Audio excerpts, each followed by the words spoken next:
Mom, you're always a burden, just go away. Lindsay's voice cut across the dining room table so sharply that even the clinking of silverware seemed to stop midair.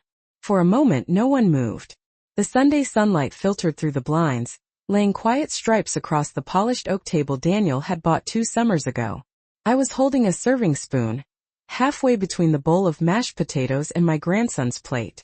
My hand trembled just slightly, but I don't think anyone noticed. Or maybe they did and chose not to. Daniel stared down at his iced tea, condensation sliding down the glass and pooling onto the coaster. He didn't look at me. Not once. The smell of roasted chicken still lingered in the air, warm and familiar. The kind of meal I used to make every Sunday when Daniel was a boy and this house was still filled with laughter instead of careful silences. I set the spoon back into the bowl and folded my napkin with deliberate care. "Excuse me," I said quietly, though no one had asked me to speak. My voice sounded calm even to my own ears. Too calm. Across the table my granddaughter Emily blinked, her small fingers still wrapped around her fork. She was only 8. Old enough to understand tone. Young enough to remember it later. Lindsay leaned back in her chair as if she had simply stated an obvious fact. "We're just saying what everyone's thinking," she added, her tone lighter now, almost conversational. "Everyone." I glanced at Daniel then. My son. 45 years old. The same boy who once refused to sleep without the hallway light on.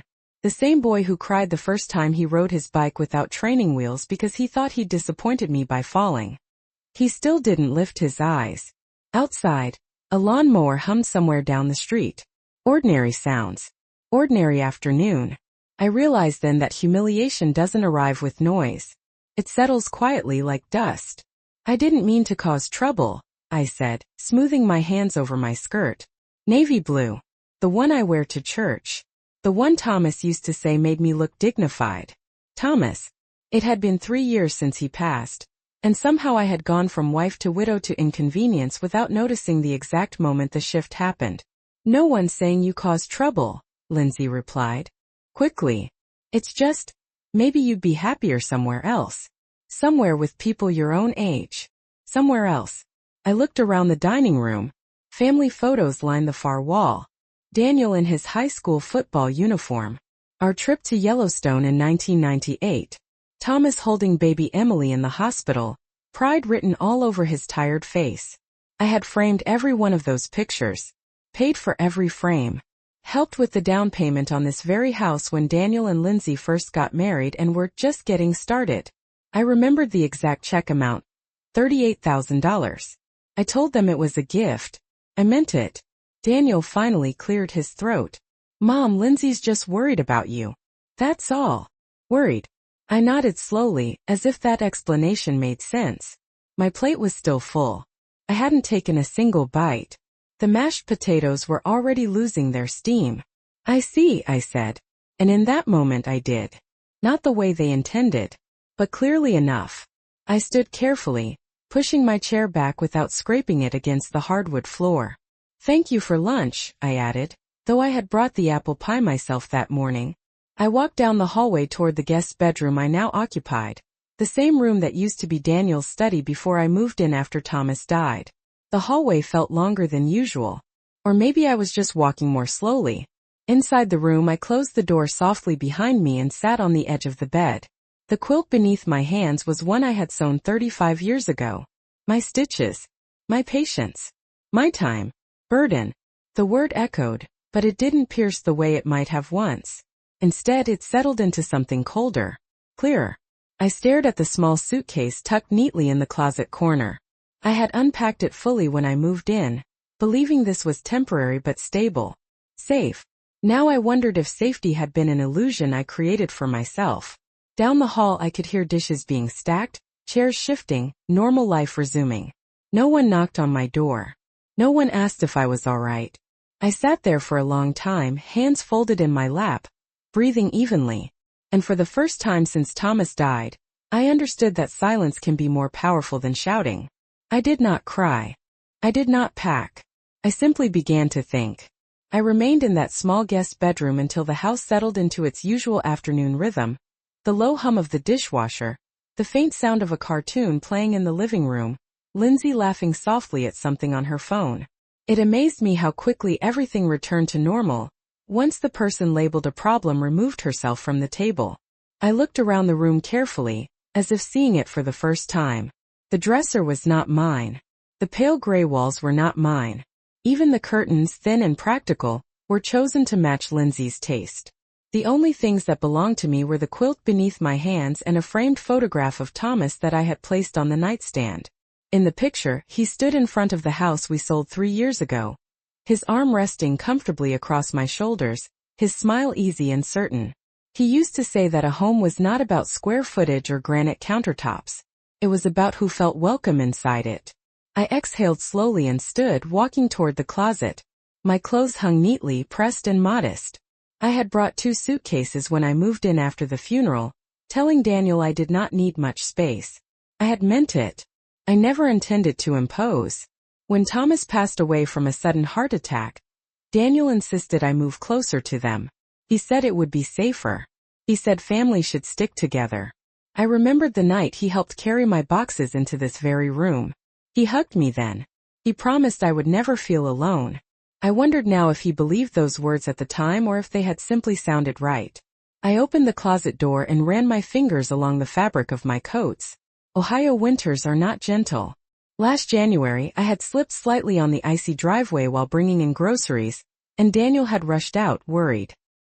He had scolded me gently, saying I should not carry heavy bags. I had felt cared for then.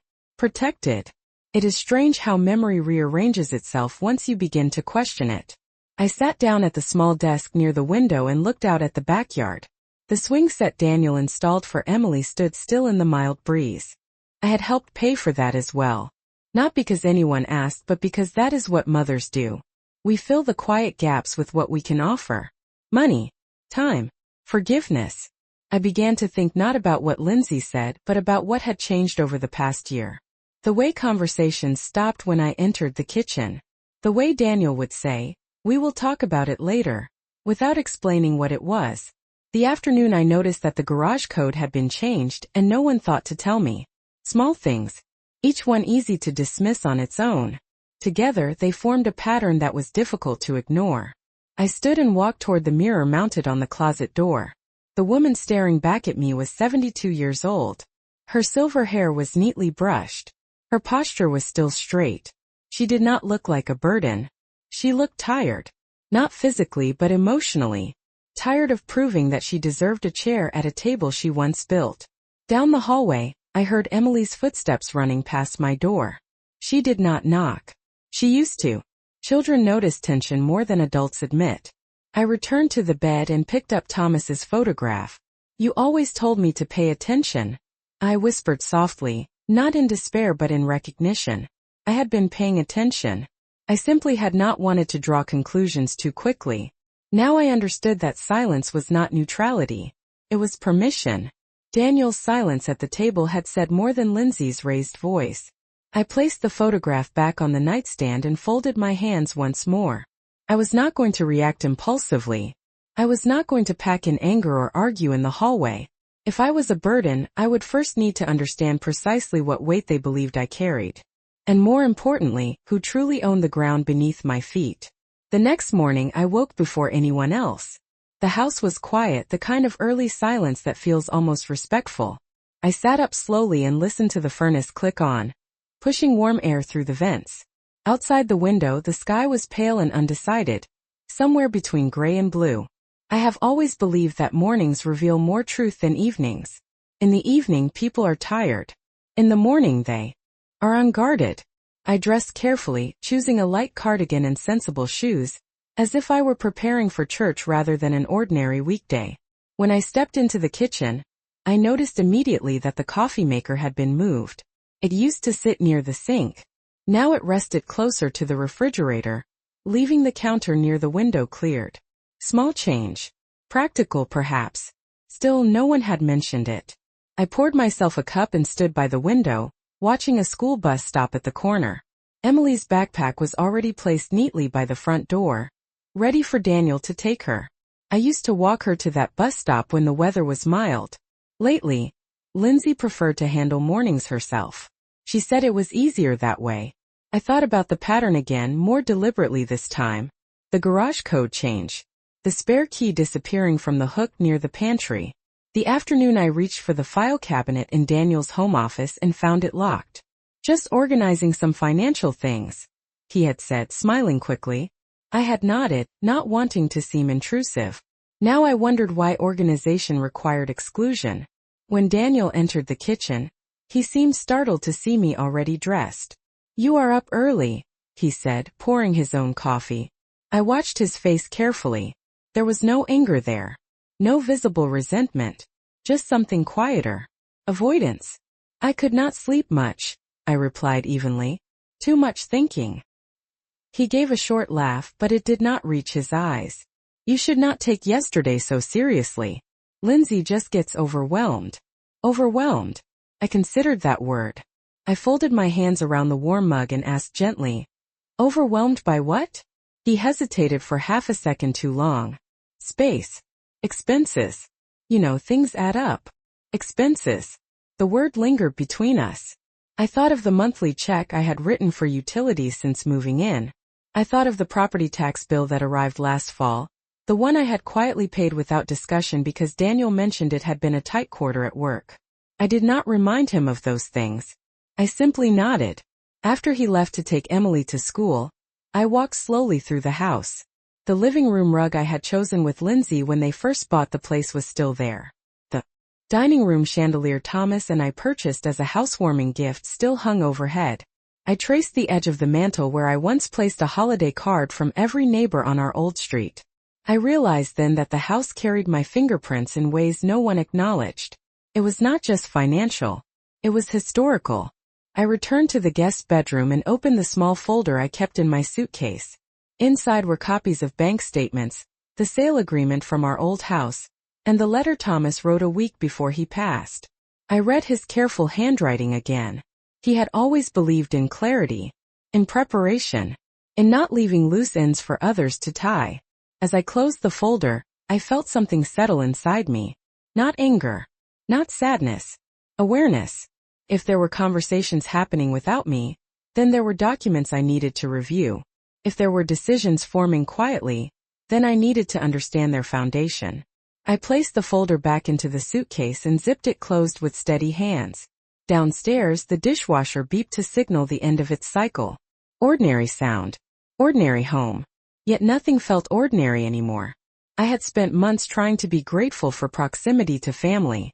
Now I was beginning to question whether proximity without respect was simply another form of distance.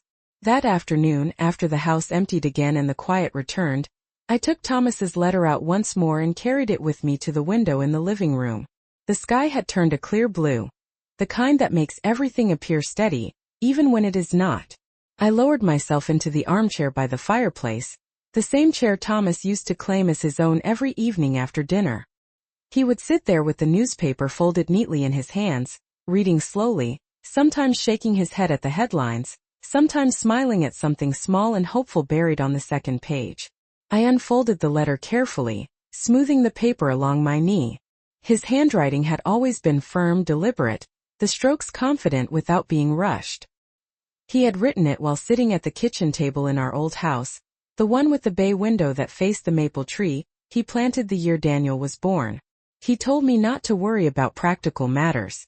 He said he had arranged everything clearly. He said he trusted me to be strong, even if I did not always feel that way. At the time I thought he meant emotional strength. The kind that carries a widow through long nights and empty mornings. Now I wondered if he meant something more precise. I closed my eyes and let memory move without resistance. I remembered the first mortgage payment we made together. Sitting at the dining room table with a calculator and a cup of black coffee.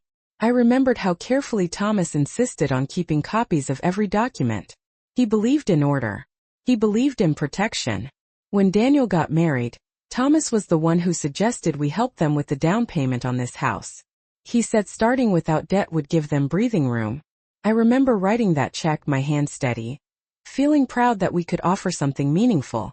Thomas squeezed my shoulder afterward and said, "This is not charity. This is legacy." I did not fully understand the weight of that word then. Legacy felt abstract, something distant and ceremonial. Now it felt tangible. Like paperwork. Like signatures. Like names on deeds.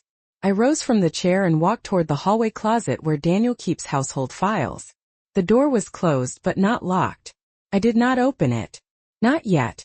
Instead, I returned to the guest bedroom and retrieved the small metal box I had brought with me when I moved in. Inside were additional documents Thomas insisted I keep personally. Insurance policies. Copies of retirement accounts. A notarized statement regarding the proceeds from the sale of our old home. I sat on the bed and spread the papers across the quilt, arranging them in neat lines. The numbers were clear. The transfers were documented. The funds used for this house did not appear from nowhere. They were traceable. They were deliberate. I traced Thomas's signature with my finger, and felt a steadiness return to my breathing. He did not leave things half-finished. He did not leave me unprotected. Downstairs I heard the garage door open. Daniel was home early. I gathered the papers calmly and returned them to the metal box, sliding it back into my suitcase. When he walked past my door, I heard him pause for a fraction of a second before continuing down the hall. That pause told me more than any conversation could. There was something being considered. Something being weighed. I remained seated, my hands resting lightly in my lap. I was not afraid. I was remembering. And memory, when examined carefully, has a way of restoring balance. Thomas once told me that clarity is not loud. It does not argue.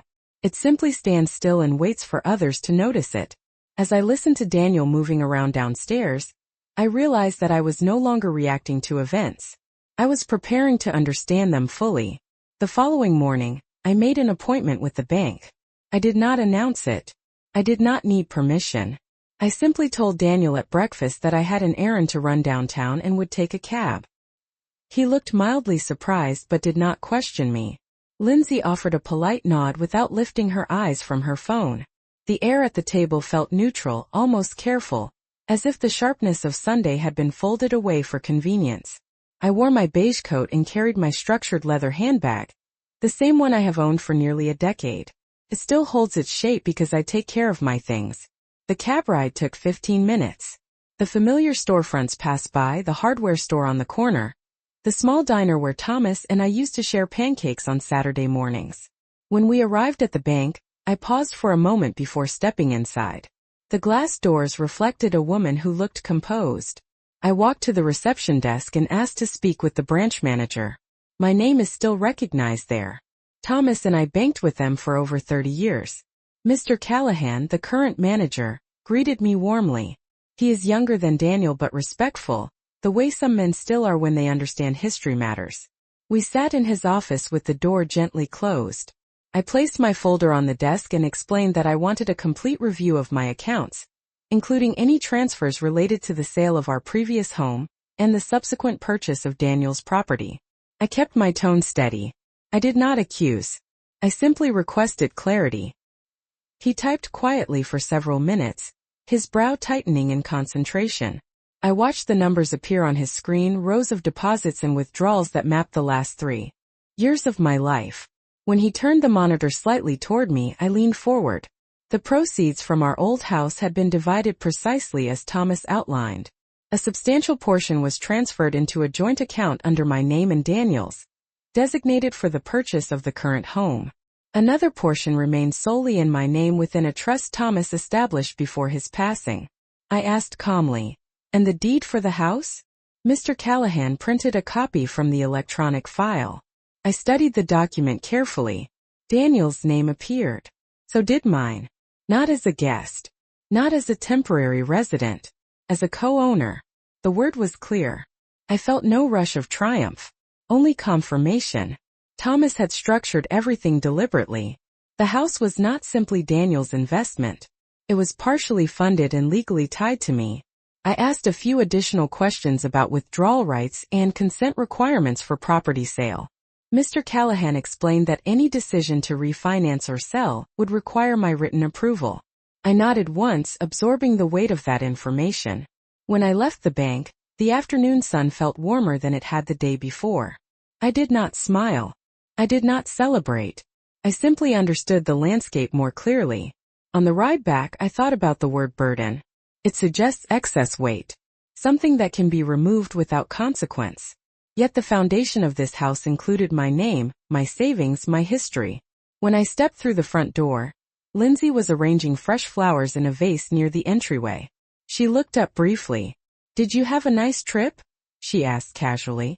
"Very productive," I replied. Daniel glanced at me from the living room, curiosity flickering across his face. I removed my coat slowly and placed my handbag on the console table. I felt steady, not confrontational, not wounded, steady. There are moments in life when confusion dissolves, not with noise but with documentation. And once clarity is obtained, it changes how you stand in a room. That evening, the atmosphere in the house shifted in a way that was almost imperceptible, yet undeniable. Lindsay set the table with unusual care, placing cloth napkins instead of the usual paper ones. Daniel asked if I would like to choose the television program after dinner, a courtesy he had not offered in months. I noticed everything. I always have. The chicken baked in the oven filled the kitchen with a familiar scent, rosemary and lemon, comforting and ordinary. Lindsay moved around the counter with deliberate softness, her voice light when she asked Emily about school. If someone had walked in from the outside, they would have seen a peaceful family preparing for an uneventful weeknight meal. I took my seat without hesitation. I no longer felt like a guest waiting to be dismissed. I felt informed. There is a difference. Daniel cleared his throat midway through dinner. "Mom," he began carefully, "Lindsay and I have been talking about long-term plans." I folded my hands in my lap and listened. "We just want to make sure everyone is comfortable," Lindsay added quickly, offering a measured smile. Comfortable. Another careful word. "There are some wonderful senior communities nearby," she continued, her tone gentle. "They have activities, fitness classes, even art workshops. You would meet people your own age." I nodded slowly as if considering the idea for the first time. "I see," I replied. "And what would happen to this house?" Daniel shifted slightly in his chair. "Well, we have been thinking about refinancing. Maybe expanding the kitchen. It would make sense if everything were streamlined." Streamlined? I took a sip of water before answering. "Refinancing requires paperwork," I said evenly. "And agreement." Daniel's eyes flickered up at that, just for a second, then back down to his plate. Lindsay's smile tightened at the edges. "Of course," she said lightly. "We would handle the details." I let a small silence settle between us. Silence has a way of revealing more than confrontation ever could. "Details are important," I added calmly, "especially when names are involved." No one responded immediately. Emily continued eating, unaware of the shift beneath the surface. Daniel finally forced a laugh. "Mom, you do not need to worry about any of that. We are just exploring options." I met his gaze steadily for the first time in days. "I am not worried," I said. "I am aware." The word landed quietly, but it carried weight. Dinner resumed with polite conversation about school projects and weather forecasts. Yet the air felt thinner, measured. After the dishes were cleared, Lindsay approached me in the hallway. "We only want what is best for you," she said softly, her tone almost convincing. I looked at her carefully. She is not cruel. In an obvious way. She prefers suggestion over confrontation, implication over demand. "I believe you want what works best for you," I replied gently. Her expression shifted just slightly. A pause. "That is not fair," she murmured. I smiled faintly. Fairness is not always symmetrical. I walked past her and into my room without waiting for a response. Inside, I closed the door and sat at the edge of the bed. I was not shaken. I was not offended. I was observing. The suggestion of relocation was no longer subtle. It was strategic. Refinancing implied change. Expansion implied permanence. They were planning a future that did not include my name on paper. The problem was that my name was already there. I opened my suitcase and touched the metal box lightly, not to remove it, but to reassure myself of its presence. Thomas believed in preparation. I am beginning to understand that preparation is not defensive. It is steady. Downstairs, I could hear Daniel's voice, lower now, likely discussing the conversation we just had. I did not need to strain to listen. I already knew the essential facts. When people assume you are uninformed, they speak more freely. And when you are informed, you do not need to raise your voice. You only need to stand still. The following day, I made another quiet appointment, this time with the attorney who handled Thomas's estate. His office sits on the second floor of a red brick building downtown, above a bakery that always smells faintly of cinnamon and warm bread. I remember climbing those same narrow stairs 3 years ago, my hands shaking then, my vision blurred by grief. Today my steps were steady. Mr. Harris greeted me with the same measured kindness he offered at the reading of the will. He is a man in his early 60s, with silver hair and the kind of calm expression that does not shift easily. When I sat across from him, I placed my handbag carefully on my lap and explained that I wanted a complete understanding of every legal structure Thomas had put in place. I did not dramatize. I did not describe Sunday lunch. I simply said that certain future planning conversations were taking place in the house and I wanted clarity before decisions moved too far without me. Mr. Harris nodded and retrieved a thick folder from a cabinet behind his desk. He opened it slowly, turning pages with deliberate care. He reminded me that Thomas established a living trust 6 months before his passing. The trust outlined specific percentages of our assets, including the proceeds used for Daniel's home. It also included a clause requiring written consent from both named property holders before any refinancing, restructuring, or sale could occur. My name was not decorative. It was binding. I listened without interruption. There is a certain comfort in hearing facts spoken plainly. There is something else, Mr. Harris added after a pause. He turned to another document I had not reviewed closely before. Thomas included a provision stating that if I were ever pressured to relinquish residency or financial interest without fair market compensation, the trust would automatically restrict access to certain shared accounts until mediation occurred. I felt my breathing slow as the meaning settled in. Thomas anticipated conflict. Not because he distrusted Daniel, but because he understood human weakness. You are fully protected, Mr. Harris said gently. But protection only works if you choose to use it. I nodded once. That sentence lingered in the air. Protection requires decision. On the ride home, I watched the familiar streets pass by and considered the difference between knowledge and action. I had the documentation. I had legal standing. What I did not yet have was clarity about Daniel's intentions. That part still required observation. When I stepped through the front door, I found Daniel alone in the living room, reviewing something on his laptop. He looked up quickly. "You have been busy lately," he said with a half smile. I removed my coat and hung it neatly before responding. "I believe in staying informed," I replied. His fingers hovered over the keyboard for a moment before lowering the screen slightly. "We are not trying to push you out," he said carefully. I met his eyes. "Then do not speak as if I am already gone." He did not answer immediately. Silence stretched between us, not hostile but revealing. I walked past him and into the kitchen, where the afternoon light fell softly across the countertops. I poured myself a glass of water and leaned against the sink, considering how easily assumptions grow when left unchallenged. Lindsay entered moments later, her expression composed. She glanced between Daniel and me, sensing something had shifted. She asked about my day in a voice that was polite but cautious. "Productive," I said again. The word felt appropriate. That evening, as I sat in the guest's bedroom, I placed Thomas's letter beside the legal copies Mr. Harris provided. Paper can seem fragile, yet it carries enormous weight. I understood now that the balance in this house did not depend on raised voices or wounded pride. It depended on signatures, percentages, and consent. And for the first time since that Sunday, I felt something stronger than patience. I felt prepared. 2 evenings later, Daniel asked if we could sit down after dinner to discuss what he called next steps. The phrase sounded rehearsed, as if he had practiced it in his mind before speaking. I agreed without hesitation.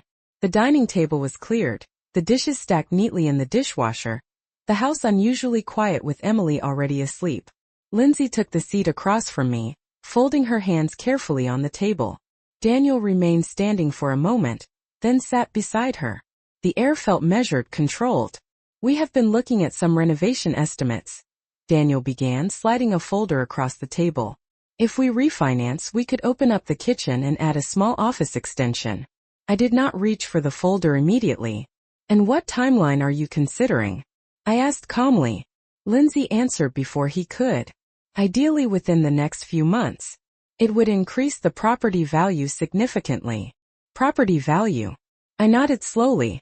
And how do you plan to structure the refinance? Daniel hesitated. Well, we would consolidate everything under one streamlined mortgage. It would simplify ownership. There it was. Simplify ownership. I leaned back slightly in my chair. Ownership is already defined, I said evenly. Daniel's jaw tightened. Mom, this is just paperwork. It is easier if everything is in one name. Whose name? I asked softly. Silence answered first. Then Lindsay spoke. Daniel's, of course. It makes sense for tax purposes. I folded my hands on the table and met Daniel's eyes directly. You understand that refinancing requires my written consent. His expression shifted. Not surprise exactly. More like recalibration. Of course, he said quickly. We would have talked to you about it. I held his gaze a moment longer. We are talking now.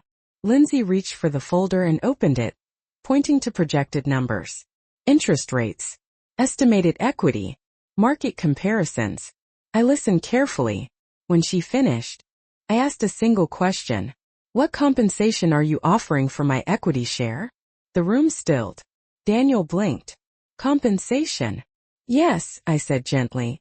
If my name is removed, my financial interest must be addressed. Lindsay's composure wavered for a fraction of a second. We were not thinking of it that way, she admitted. It is just family. I smiled faintly. Family and finances are not opposites. Daniel exhaled slowly, leaning back in his chair. We are not trying to push you out. Then do not build plans that assume I am absent, I replied. The conversation did not escalate. It simply shifted. They began to speak more cautiously, less confidently. I did not raise my voice. I did not accuse. I asked for clarity. After nearly an hour, Daniel closed the folder and rubbed his forehead. Maybe we should pause on this, he said quietly. Lindsay nodded, though her expression remained tight. I stood from the table without hurry. That would be wise, I said. As I walked back to my room, I felt the balance in the house tilt slightly. Not dramatically, not loudly, just enough to be felt. Inside my room, I placed Thomas's letter beside the trust documents once more. I did not need to read them again. Their presence was sufficient. Downstairs I heard muffled conversation between Daniel and Lindsay, lower now measured. They were recalculating. That is what people do when assumptions collapse. I sat on the edge of the bed and allowed myself a quiet breath. Preparation does not guarantee comfort, but it restores proportion. I was not a burden. I was a co-owner. And ownership carries weight in ways that cannot be dismissed across a dinner table. The morning after our conversation about refinancing, the house felt different. Not tense. Not hostile. Adjusted. Daniel left earlier than usual for work. His coffee untouched on the counter, cooling beside the sink. Lindsay moved through the kitchen quietly, her movements efficient but subdued. She did not mention renovation estimates. She did not mention ownership. She asked if I needed anything from the grocery store later, her tone carefully neutral. I thanked her and said I was fine. I noticed she no longer spoke about senior communities. Certain suggestions, once exposed to light, lose their appeal. I spent the afternoon organizing my documents again, not because I needed to, but because repetition reinforces clarity. I reviewed the trust clause Mr. Harris had highlighted. I read Thomas's signature one more time. I placed everything back into the metal box and locked it gently. I was not preparing for confrontation. I was establishing internal steadiness. That evening, Daniel knocked on my bedroom door before entering. He had not knocked in months. Can we talk? He asked. His voice carried something unfamiliar. Not defensiveness. Not authority. Something closer to humility. I gestured for him to sit.